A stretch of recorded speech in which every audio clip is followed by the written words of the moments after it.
예수께서 길에 나가실새 한 사람이 달려와서 꿇어 앉아 묻자오되 선한 선생님이여 내가 무엇을 하여야 영생을 얻으리이까? 예수께서 이르시되 내가 어찌하여 나를 선하다 일컫느냐? 하나님 한 분 외에는 선한 이가 없느니라. 내가 계명을 안 하니 살인하지 말라, 간음하지 말라, 도둑질 말라, 거짓 증언하지 말라, 속여 빼앗지 말라, 내 부모를 공경하라 하였느니라.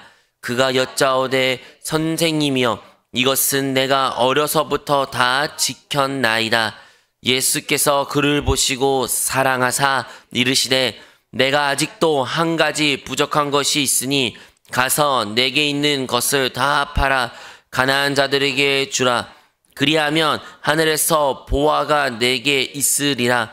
그리고 와서 나를 따르라 하시니 그 사람은 재물이 많은 고로 이 말씀으로 인하여 슬픈 기색을 띠고 근심하며 가니라.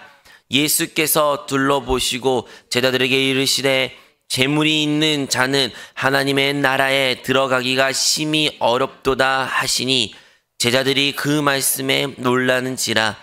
예수께서 다시 대답하여 이르시되 얘들아 하나님의 나라에 들어가기가 얼마나 어려운지 낙타가 바늘기로 나가는 것이 부자가 하나님의 나라에 들어가는 것보다 쉬우니라 하시니 제자들이 매우 놀라 서로 말하되 그런즉 누가 구원을 얻을 수 있는가 하니 예수께서 그들을 보시며 이르시되 사람으로는 할 수 없으되 하나님으로는 그렇지 아니하니 하나님으로서는 다 하실 수 있느니라. 베드로가 여짜와 이르되 보소서 우리가 모든 것을 버리고 주를 따랐나이다.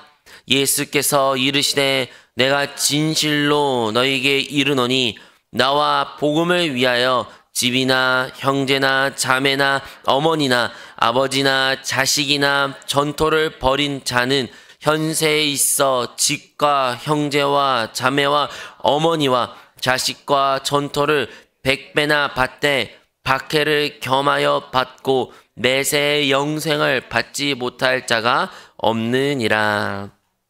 아멘.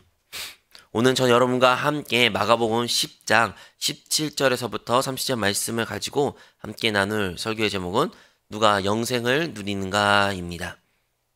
여러분, 오늘날 많은 것이 과거에 비해 윤택해졌고 편한 것이 있습니다. 대표적으로 말하면 과학의 기술, 진보가 뽑힐 수 있겠죠. 과거에는 이러한 과학적인 진보를 꿈꿀 수도 없는 것들이 많이 있습니다. 대표적으로 비행기가 될 수도 있고요. 이제는 비행기를 넘어서 로켓가 우주에 나가고 그것이 그냥 어떠한 나라의 단위에서 국가적인 큰 돈을 퍼부는 것이 아니라 이제 한 개인의 한 기업이 또는 개인이 돈만 지불하면 우주 여행도 할 수 있는 그 시대가 도래했습니다. 이렇게 항공 관련된 것만 발전되는 것이 아니라 많은 의학적인 과학적인 발전도 있었습니다.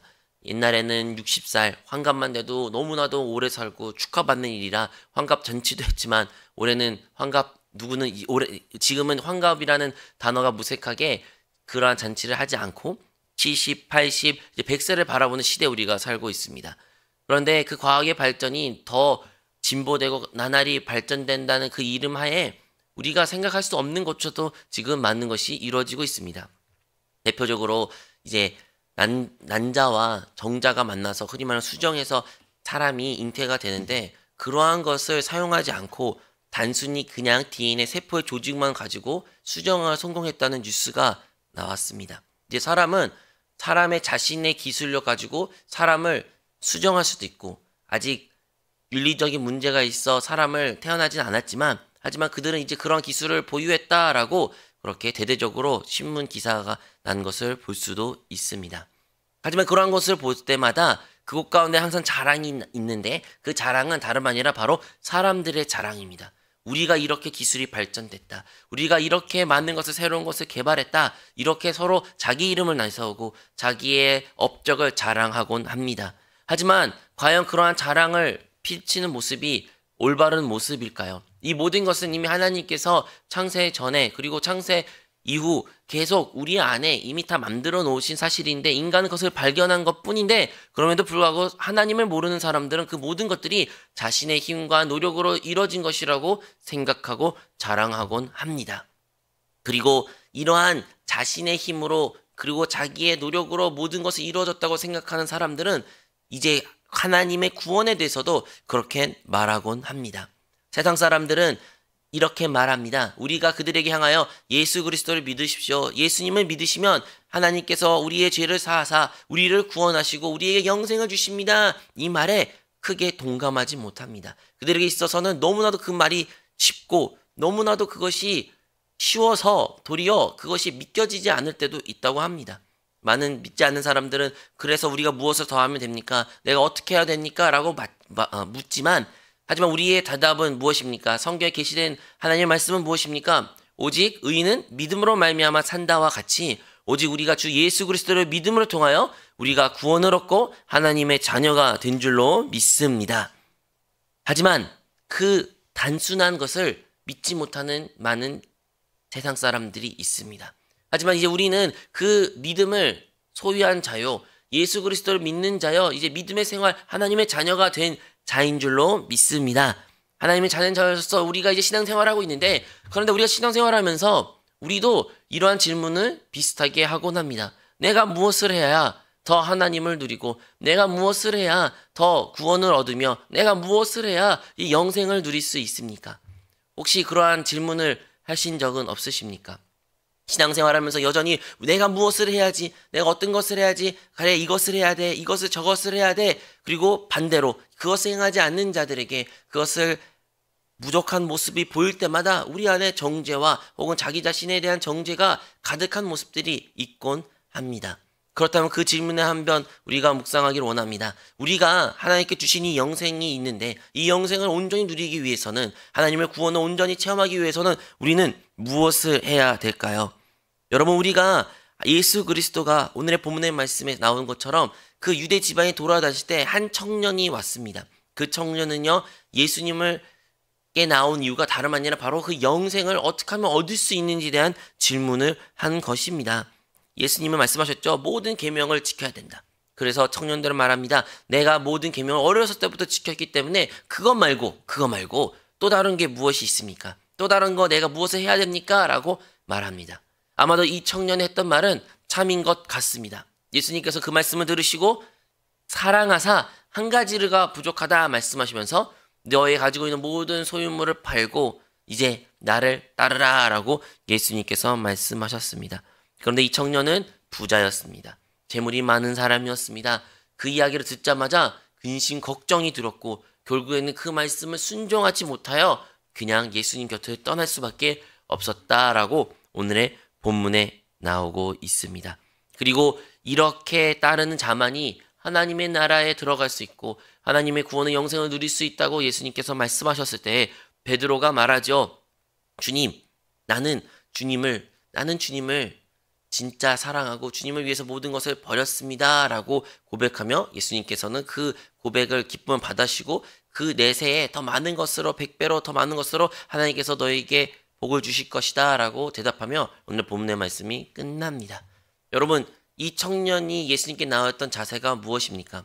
내가 많은 것을 했고 내가 이것을 했고 저것을 했고 많은 것을 이루었던 자이기 때문에 내가 이제 조금만 무엇을 더하면 하나님이 주신 복을 더 누리고 그 영생을 누리고 구원을 누릴 수 있는데 내가 무엇을 하면 됩니까? 내가 무엇을 더하면 됩니까? 라고 하나님 앞에 나왔던 주님 앞에 나왔던 이 청년의 모습. 그런데요 베드로는요 이와 정반대의 모습으로 주님께 나왔습니다. 우리가 잘 알고 있는 것처럼 베드로는 예수님을 만났을 때 예수님이 베드로에게 물고기를 잡기 위하여 그물을 던지라 말았고 베드로 말했죠. 우리가 밤새도록 그물을 던졌지만 한 마리도 잡지 못했지만 선생님의 말씀에 순종하여 한번 그물을 던지겠습니다 했을 때 많은 물고기가 잡혔고 그것을 보자 예수님이 진정한 하나님의 사람인 것을 깨달아 그 앞에 무릎 꿇고 했던 말이 무엇입니까? 나를 떠나소서. 주여 나를 떠나소서. 나는 죄인입니다. 주님 나를 떠나달라고 고백했던 것입니다. 도리어 그러한 고백을 주님께서는 너는 이제부터 사람을 낚는 어부가 되리라면서 주님은 베드로를 부르셨고 베드로는 주님의 그 부름에 순종하여 모든 것을 버리고 그의 그 배와 물고기를 다 버리고 주님을 따랐던 이야기가 우리는 기억해야 될 줄로 믿습니다. 여러분, 이 말씀을 통해서 우리가 알 수 있는 것은요, 우리가 하나님의 영생을 누리고 하나님의 구원을 누리기 위해서는 우리는 결코 교만해서는 안 됩니다. 성경에서는 가장 큰 죄악 중에 명시되는 것 사람 아니라 교만입니다. 여러분, 우리가 흔히 말하는 마귀 사탄, 그가 어찌하여 하나님을 대적하게 되었습니까? 바로 그가 교만하였기 때문인 것입니다. 사단은요, 사람에게 그래서 무엇을 통하여 하나님을 대적하기를 원하는 것입니까? 사람 안에 그 교만의 마음을 심는 것이 사단의 계획이요, 사단의 수법이라는 것을 우리는 알아야 합니다. 하지만 하나님의 구원을, 하나님의 영생을 누리는 자들은 어떠한 자들입니까? 그 교만의 모습에서 벗어나 하나님 앞에 전적으로 겸손한 모습을 보이는 자들이 진정한 하나님의 사랑, 하나님의 사랑을 입은 자, 하나님의 구원을 얻은 자라고 우리는 알아야 합니다. 베드로가 그랬던 것처럼 이사야 선지자가 하나님의 말씀을 받았을 때, 천사를 만났을 때 그가 했던 고백처럼 나는 죄인입니다, 나를 떠나라는 고백과 같이 우리 신앙생활 가운데 하나님의 구원을, 하나님의 영생을 더 깊이 누리기 위해서는 우리 안에 있는 그 모든 교만의 자세에서부터 벗어나야 합니다. 내가 많은 것을 이뤘고 많은 것을 했고 내 많은 것을 알고 그러니 내가 무엇을 더 해야 되냐, 이러한 태도가 아닌 우리의 참된 실존을 성령의 빛빛 주심 아래 봄으로 말미암아 나에 있는 그 가장 낮은 모습으로 주님께 나아갈 때 우리는 더 깊이 하나님의 구원과 사랑과 영생을 누릴 수 있게 될 줄로 믿습니다. 내가 할 수 있다는 생각, 무엇이든지 내가 하면 될 것이라는 그 생각, 하나님의 믿음 생활에 있어서는 결코 좋지 못한 모습이라는 것을 우리는 이 본문의 말씀에 기억하기를 바라겠습니다. 둘째로 우리가 기억해야 되는 것은 예수께서 부자가 천국에 들어가기 어렵다는 말씀을 우리는 기억해야 됩니다. 여러분, 부자라는 단어가 어떠한 의미를 가지고 있습니까? 부족함이 없는 것, 어떠한 것이 넉넉한 것을 우리 흔히 부자라고 말합니다. 우리 부자라는 단어가요, 사실 재물적인 부분도 부자라고 말하지만 많은 것을 아는 것도 지식적으로 면에서도 많은 것을 알면 그 지식이 풍부한 것으로 말미암아 지식적으로 많은 것을 아는 자, 부자라고 표현할 수도 있을 것 같습니다. 오늘 시대에요, 많은 것을 압니다. 심지어 많은 것을 알기에 더욱더 하나님을 믿기가 어려운 시대에 도래하게 되었습니다. 우리 한국 가운데 또 전 세계적으로 가까운데 많은 국가적으로 바라봤을 때 정치적으로 두 갈래로 나눠지고 또는 사람 가운데 서로 이해하고 서로를 용서하고 서로를 받아들이는 이러한 모습이 아니라 자기네들이 갖고 있는 그 생각이 그리고 그 고집이 더 확고해지는 그런 시대에 우리가 살고 있습니다. 왜 그럴까요? 왜냐하면 내가 남들보다 더 많은 것을 안다고, 내가 더 많은 것을 알기 때문에, 내가 지식적으로 한 경험적으로 많은 것을 내가 체험했기 때문에 나의 항상 말이 맞다라고 생각하는 그러한 지식적인 그러한 부자들이 있는 것입니다. 근데 이러한 부자들은 혹시 이성적으로나 과학적으로나 아니면 어떤 철학적인 지식을 많이 쌓는다고 해서 하나님의 구원을 얻을 수 있는 것은 결코 아닙니다.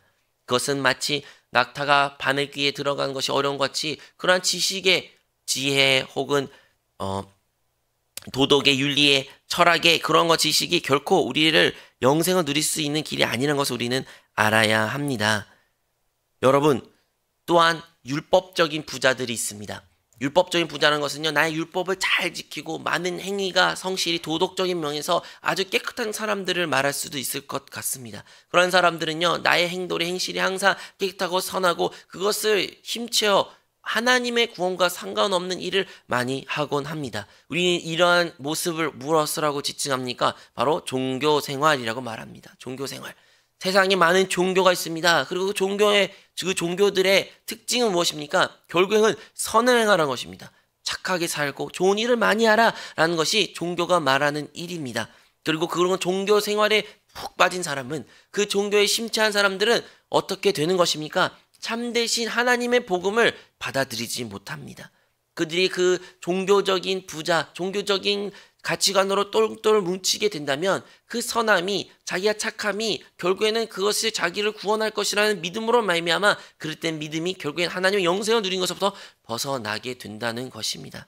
이것은 믿지 않는 사람, 다른 타 종교를 믿는 사람에 국한된 것이 아니라 교회 신앙생활 가운데서도 자기의 그 선함, 종교적인 모습, 종교적인 지식을 똘똘 뭉친 사람들도 하나님의 구원을, 하나님의 영생을 누리는 것에 있어서 방해가 된다는 것을 우리는 기억해야 됩니다.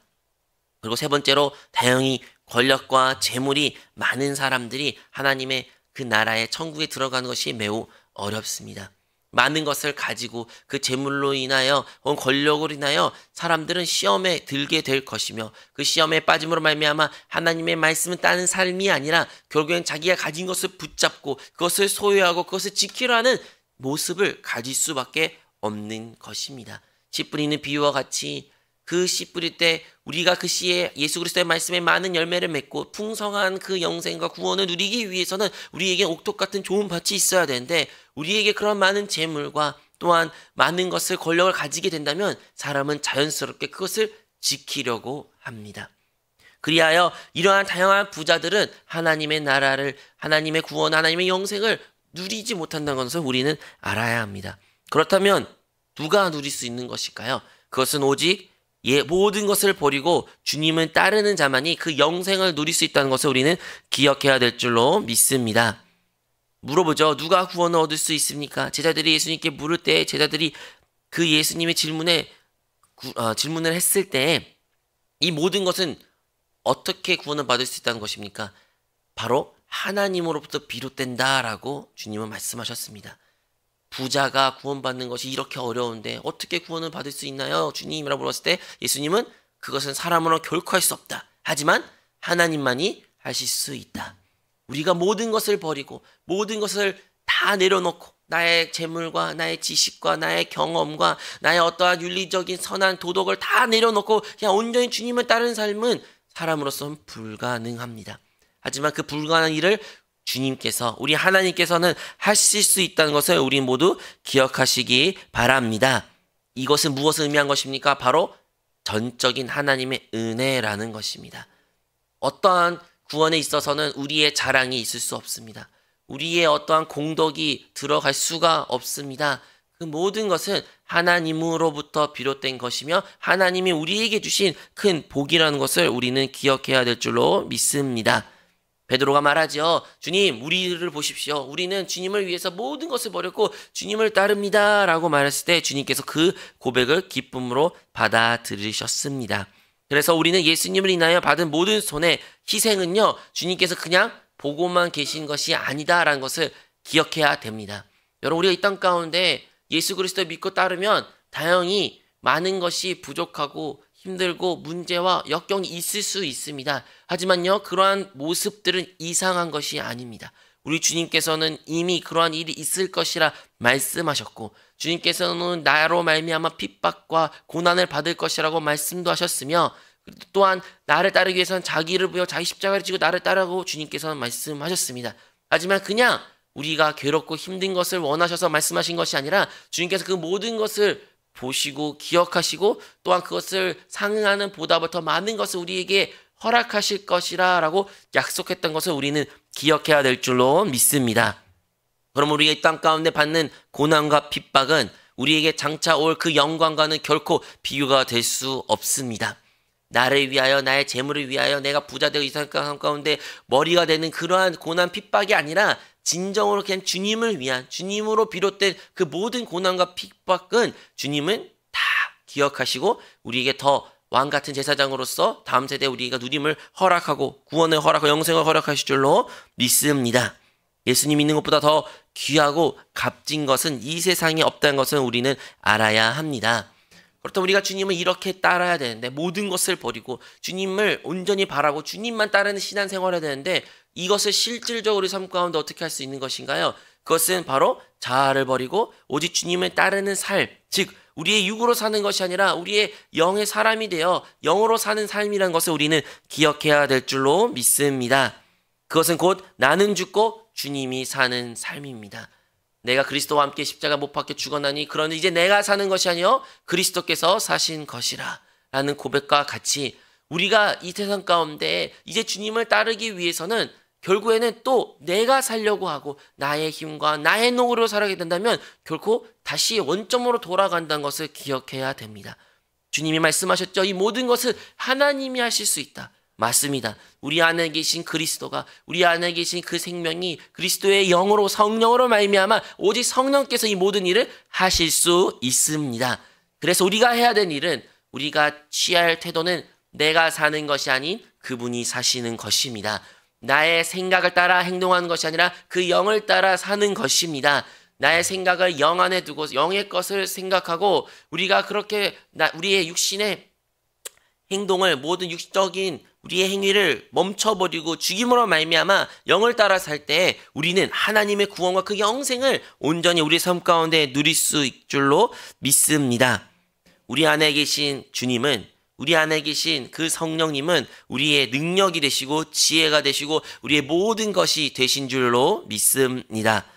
그러므로 우리가 주님을 따라 사는 삶이, 자기를 부인하고 자기 자신을, 자기 십자가를 지고 주님을 따르는 삶이 많이 힘들고 어렵고 불가능하게 보일 수 있습니다. 그리고 불가능합니다.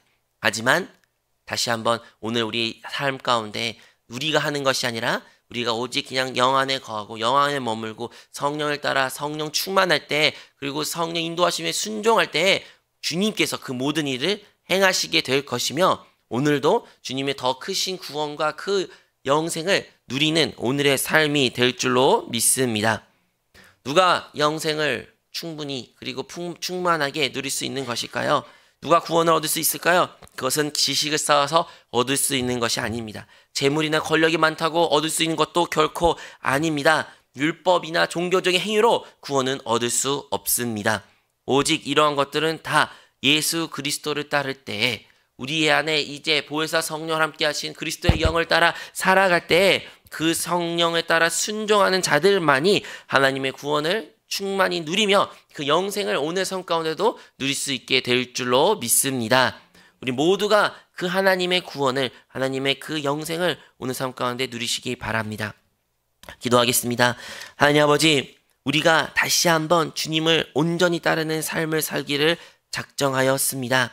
하지만 이 작정 또한 우리의 생각과 우리의 의지에서 비롯된 것이 아닌, 우리가 영 안에 머물며 말미암아 성령의 기름 부으심에 따라 순종하여 살아갈 때 이 모든 것이 이루어질 줄로 믿습니다. 우리의 삶 가운데 많은 염려, 걱정, 근심, 기도 제목들이 있을지라도 다시 한번 영 안에 머물며 말미암아 성령의 탄식에 따라 기도할 때 그 모든 간구들이 응답되게 하여 주시고, 주님의 뜻이 이루어질 때 하나님께 영광이요 사단과 원수에게는 수치가 되게 하여 주시옵소서. 성령으로 충만한 오늘의 기도회가 되게 하여 주시옵소서. 이 모든 말씀 우리 구주 예수 그리스도 이름으로 기도합니다. 아멘. 하늘에 계신 우리 아버지여, 이름이 거룩히 여김을 받으시오며 나라가 임하시오며 뜻이 하늘에서 이루어진 것 같이 땅에서도 이루어지이다. 오늘 우리에게 일용할 양식을 주시옵고, 우리가 우리에게 죄 지은 자를 사하여 준 것 같이 우리의 죄를 사하여 주시옵고, 우리를 시험에 들게 하지 마시옵고, 다만 악에서 구하시옵소서. 나라와 권세와 영광이 아버지께 영원히 싸움나이다. 아멘. 할렐루야. 우리 구원의 주님을 찬양합니다.